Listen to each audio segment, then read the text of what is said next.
மகன், சாமானிய நாயகன், தமிழக தாய மீட்க உறுதி கொண்ட ஒரு மகன். அடித்தட்ட பார்த்தவன், அரியணையும் பார்த்தவன், புரட்சி தலைவி வழி புலியனவே நடந்தவன்.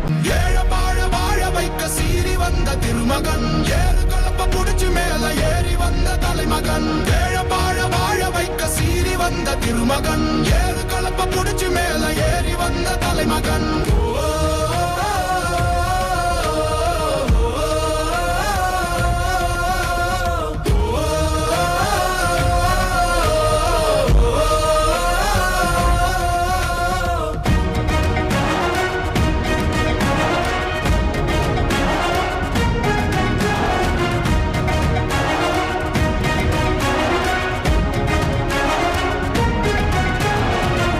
தமிழர் எழுச்சி பயணம் புயலா உருவாச்சே, பல வருஷம் கழிச்சு நினைச்ச கனவு நிஜமா நடந்தாச்சே. புரட்சி தமிழர் எழுச்சி பயணம் புயலா உருவாச்சே, நம்ம